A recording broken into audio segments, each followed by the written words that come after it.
ಏಯ್, ಯಾಕ್ರೋ ಅವಳನ್ನ ಆಡ್ಕೋತೀರಾ? ರಕ್ಷಾ, ಮೊದಲನೇ ಸಲ ಅಡುಗೆ ಮಾಡಿದಾಗ ಈ ಥರ ಆಗುತ್ತೆ, ಅದಕ್ಕೆಲ್ಲ ತಲೆ ಕೆಡಿಸ್ಕೋಬಾರ್ದು. ನೀನು ಉತ್ಸಾಹದಿಂದ ಇಷ್ಟೆಲ್ಲ ಮಾಡಿದ್ಯಲ್ಲ, ಅದನ್ನು ಮೆಚ್ಕೋಬೇಕು. ಆದ್ರೂ ಬಾಬಾ ಹೆಂಗಾಗ್ಬಿಟ್ಟಿದೆ ನಮ್ಮ ಪರಿಸ್ಥಿತಿ ಅಂತಂದ್ರೆ, ಸಮುದ್ರದ ಮುಂದೆ ನಿಂತಾಗ ಬಾಯಾರಿಕೆ ಆದ್ರೂ ನೀರು ಕುಡಿಯಕ್ಕಾಗಲ್ಲ, ಬಿಡಕ್ಕೂ ಆಗಲ್ಲ. ಹಂಗಾಗ್ಬಿಟ್ಟಿದೆ. ಇಷ್ಟೊಂದು ಅಡಿಗೆ ಇಟ್ಕೊಂಡು ತಿನ್ನಕ್ಕೂ ಆಗ್ತಿ, ಬಿಡಕ್ಕೂ ಆಗ್ತಿ, ಒದ್ದಾಡ್ತಾ ಇದೀವಲ್ಲ ಇವಾಗ. ಏಯ್, ಸುಮ್ಮನೆ ತಿನ್ನೋ. ಹೌದಪ್ಪ, ಮಾವ ಹೇಳ್ತಿರೋದು ಸತ್ಯ. ಈ ಅನ್ನನ ಊಟ ಮಾಡಕ್ ಆಗ್ತಿಲ್ಲ. ನೀವೆಲ್ಲ ಉಪ್ಪಿಟ್ಟು ತಿಂತೀರಾ? ಉಪ್ಪಿಟ ಯಾಕೋ?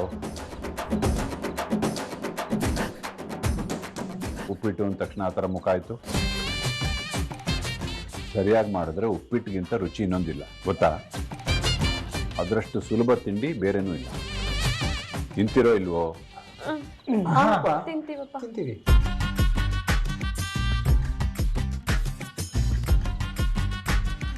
ನೀನ್ ಯಾಕೋ ಇಲ್ಲಿ ಬರಕ್ ಹೋದೆ?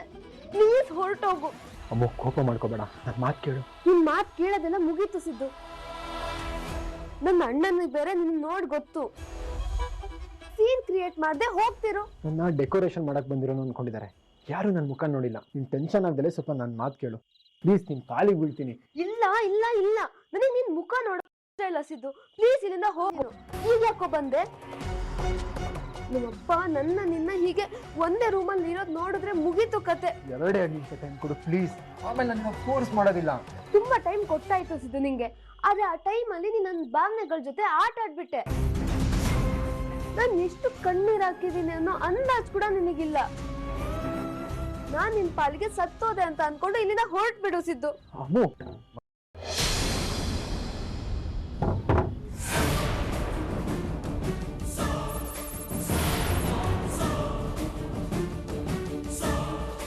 ಮಗಳೇ,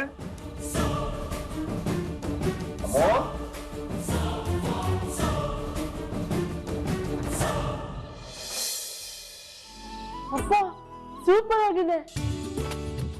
ಉಪ್ಪಿಟ್ಟು ಇಷ್ಟೊಂದು ರುಚಿಯಾಗಿರುತ್ತೆ ಅಂತ ಇವತ್ತೇ ಗೊತ್ತಾಗಿತ್ತು ಬಾಬಾ. ಇದು ಇಡ್ಲಿ ಉಪ್ಪಿಟ್ಟಲ್ವಾ? ಸ್ಪೆಷಲ್ ಆಗಿ ಸೂಪರ್ ಆಗಿದೆ.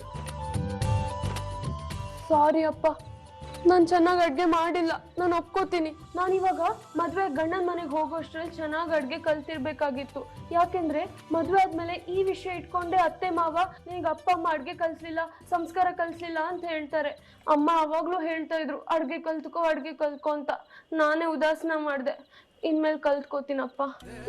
ಹುಚ್ಚು ಹುಡುಗಿ, ಮೊದಲು ಚೆನ್ನಾಗಿ ಓದಿ ಕಲೆಕ್ಟರ್ ಆಗು, ಆಮೇಲೆ ಅಡುಗೆ ಮಾಡೋದು ಕಲಿಯುವಂತೆ.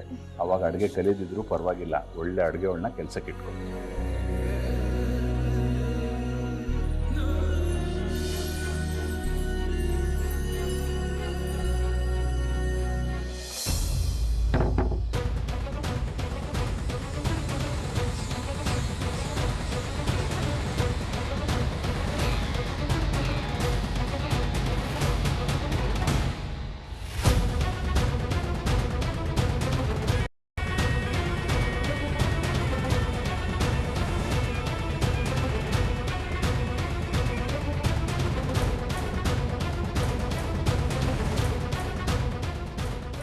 ಅಪ್ಪ,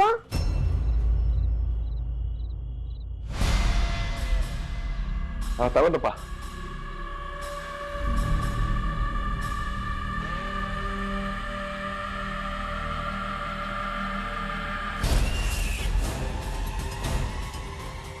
ಅಪ್ಪ ಏನಿದೆಲ್ಲ? ಮಗಳೇ, ನಿನಗೋಸ್ಕರ ಒಡವೆ ಮಾಡಿಸಿದ್ದೀನಿ. ಇಷ್ಟ ಆಯ್ತಾ? ಡಿಸೈನ್ ಚೆನ್ನಾಗಿದೆಯಾ?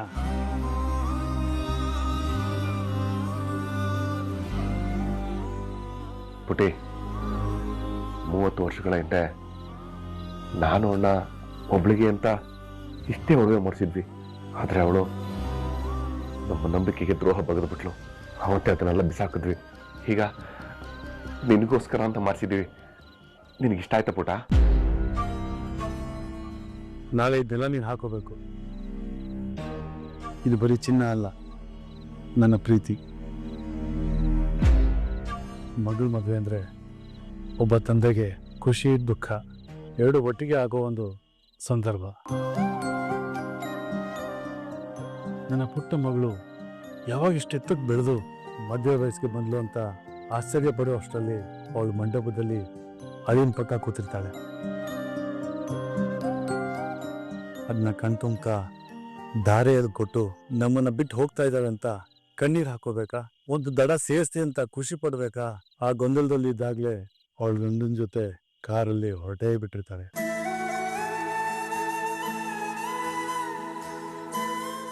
ಮತ್ತೆ ಅವಳು ಯಾವ ಹಬ್ಬಕ್ಕೆ ಬರ್ತಾಳೆ ಅಂತ ಕ್ಯಾಲೆಂಡರ್ ನೋಡ್ತಾ ಕಾಯ್ತಾ ಕೂರೋದೆ ಅಪ್ಪ ಅಮ್ಮನ ಕೆಲಸ ಮಗನೆ.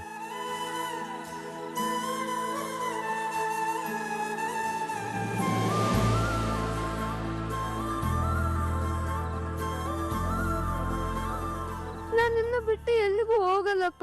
ನನ್ಗೆ ಈ ಮದುವೆ ಬೇಡ.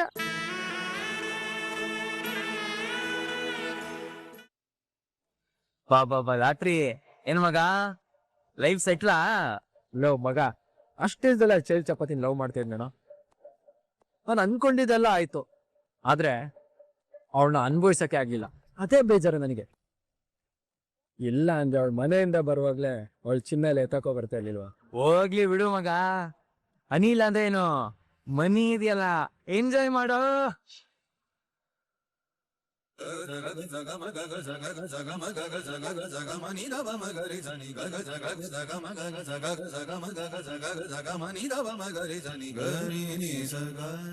ಅತ್ತೆ, ನನ್ಗೊಂದ್ ಆಸೆ. ಈ ಕಲ್ಯಾಣಿ ಮೆಟ್ಲ ಮೇಲೆ ಭರತನಾಟ್ಯ ಕಾಸ್ಟ್ಯೂಮ್ ಹಾಕೊಂಡು ಒಂದ್ ಫೋಟೋ ಶೂಟ್ ಮಾಡಿಸ್ಬೇಕು ಅಂತ. ಒಳ್ಳೆ ಐಡಿಯಾ ಅದಕ್ಕೆ.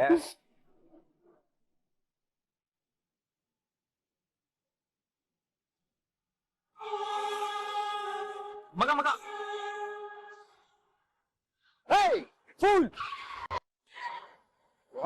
ಯಾವನ ಅವನು?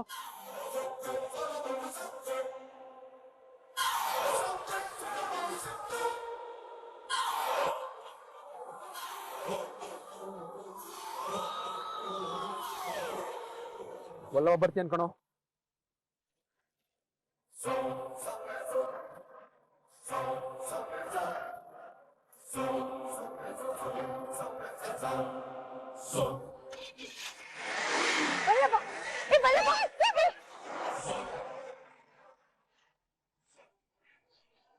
ಏನು ವಲ್ಲಭ, ಅವಂಗೇನೋ ಬುದ್ಧಿ ಇಲ್ಲ ಅಂದ್ರೆ ನೀನು ಹಾಗೆ ಆಡ್ತೀಯಲ್ಲ. ಕೇರ್ಲೆಸ್ ಆಗಿ ಓಡಿಸ್ತಾನಮ್ಮ. ನನ್ ಕೈಗೆ ಸಿಗ್ಬೇಕಾಗಿತ್ತು ಅವನು ಇವತ್ತು.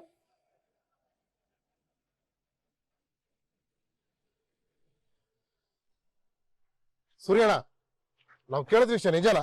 ನಿಮ್ ಮಗಳು ಓಡೋಗಿದ್ದಾಳಂತೆ, ನಿಜನಾ? ಊರಿನ ದೊಡ್ಡ ಮನುಷ್ಯ ನೀವು, ನಿಮ್ಮಂತ ಮನೇಲಿ ಈ ತರ ಆಗ್ಬಿಟ್ರೆ ಹೇಗೆ? ಇವ್ರ ಮನೇಲಿ ಇದೆಲ್ಲ ನಡೆಯೋದು ಹೊಸ್ತೇನಲ್ಲ. 30 ವರ್ಷದಿಂದ ಇವ್ರ ತಂಗಿ ಓಡೋಗಿದ್ಲು, ಇವಾಗ ಮಗಳು ಮಾಡವಳೆ ಅಷ್ಟೇ.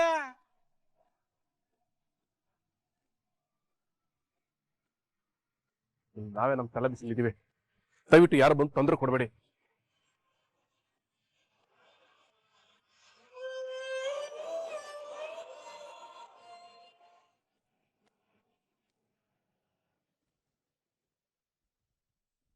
ಏನ್ ಇಸ್ರೇಕಂತಾರೆ? ಇದೆಲ್ಲ ಏನಿದು? ನಿಮ್ದು ಸಂಸ್ಕಾರ ಅಂತ ಮನೆ ಅಂತ ತಿಳ್ಕೊಂಡಿದ್ದೆ, ನಿಮ್ ಮಗಳನ್ನ ಚೆನ್ನಾಗಿ ಬೆಳೆಸಿ ತಿಳ್ಕೊಂಡಿದ್ದೆ. ಆದ್ರೆ ಇವತ್ತು ನಿಮ್ ಮಗಳು ಯಾವಂತ ಜೊತೆ ಓಡೋಗಿದ್ದಾಳೆ. ಇಂಥ ಮಗಳನ್ನ ನನ್ನ ಮಗನ್ ಕೊಡಕ್ ನೋಡಿದ್ರ?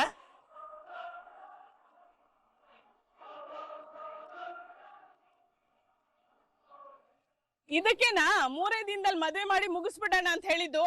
ನಾಚಿಕೆ ಆಗ್ಬೇಕು ನಿಮ್ ಜನ್ಮಕ್ಕೆ.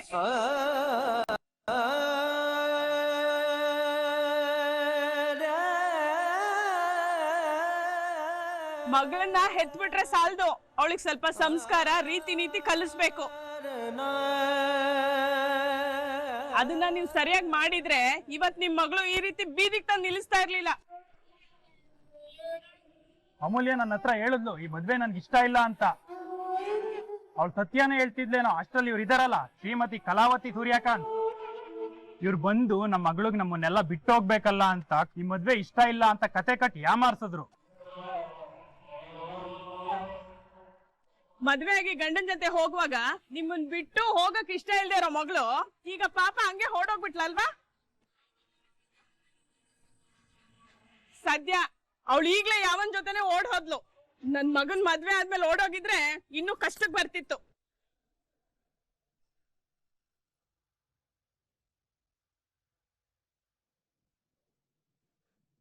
ನೋಡಿ, ನಮಗೂ ಹೀಗೆಲ್ಲ ಆಗುತ್ತೆ ಅಂತ ಗೊತ್ತಿರಲಿಲ್ಲ. ನಮಗೂ ಆಘಾತ ಆಗಿದೆ.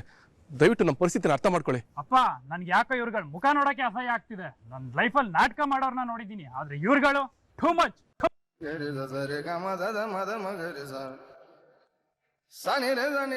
ಸ್ವಲ್ಪ ಟೈಮ್ ಕೊಡಿ. ಅಮೂಲ್ಯನ ಎಲ್ಲಾ ಕಡೆ ಹುಡುಕಿಸ್ತಿದೀವಿ, ಇನ್ನೇನ್ ಸಿಕ್ಬಿಡ್ತಾಳೆ. ಏನಯ್ಯ ಮಾತಾಡ್ತಾ ಇದೀಯ ನೀನು? ಇನ್ನೂ ನಿಮ್ ಮನೆ ಮಗಳು ಸಿಗ್ತಾಳೆ ಅನ್ನೋ ಆತ್ಮವಿಶ್ವಾಸ ಬೇರೆ ಇದೆಯಾ ನಿಮ್ಗೆ? ಸರಿ, ಈಗ ಅವಳು ಸಿಕ್ಕದ್ಲು ಅಂತ ಇಟ್ಕೊಳ್ಳಿ, ಆಮೇಲೆ ಅವಳಿಗೆ ಚೆನ್ನಾಗಿ ಬೈದು ಬುದ್ಧಿ ಹೇಳಿ ಚೌಟ್ರಿ ಕರ್ಕೊಂಡ್ ಬರ್ತೀರಾ? ನಾವ್ ಏನು ನಡೆದೇ ಇಲ್ಲ ಅನ್ನೋ ತರ ನಗ್ತಾ ನಗ್ತಾ ನಿಮ್ ಮಗಳಿಗೆ ನಮ್ ಮಗನ್ನ ಕೊಟ್ಟು ಮದ್ವೆ ಮಾಡಿ ಮನೆ ಕರ್ಕೊಂಡ್ ಹೋಗ್ಬೇಕಾ? ರೀ, ತಲೆಲ್ ಬುದ್ಧಿ ಇಟ್ಕೊಂಡ್ ಮಾತಾಡಿ, ಲದ್ದಿ ಅಲ್ಲ. ನೋಡಿ, ನಿಮ್ ಮಾತು ಮಿತಿ ಮೀರ್ತಾ ಇದೆ. ಈ ಊರಲ್ಲಿರೋ 4 ಜನನ ಕೇಳಿ ನಾವ್ ಹೇಗ್ ಬದುಕ್ತಾ ಇದೀವಿ ಅಂತ, ಆಗ ನಿಮ್ಗೆ ಗೊತ್ತಾಗತ್ತೆ ನಾವೇನು ನಮ್ಮ ಮನೆ ತಾಯಿ ಅಂತ. ಸಾಕ್ ನಿಲ್ಸಯ್ಯ, ಮಾಡೋದಲ್ಲ ಅನಂಚಾರ, ಮನೆ ಮುಂದೆ ಬೃಂದಾವನ, ಹಂಗಾಯ್ತು ನಿಮ್ ಕತೆ.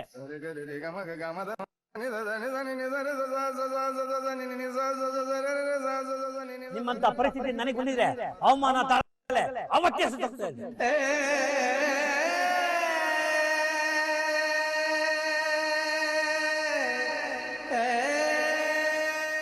ಇಂಥ ಮಗಳಿಗೆ ಜನ್ಮ ಕೊಟ್ಟಿ ತಪ್ಪಿಗೆ ಬದುಕಿರ್ಬಾರ್ದು ಅಂತ ನೇಣ ಹಾಕೋತಾ ಇದ್ದೆ. ಆದ್ರೆ ಈ ಮನುಷ್ಯ ಅದ್ ಯಾಕೆ ಬದುಕಿದಾನ?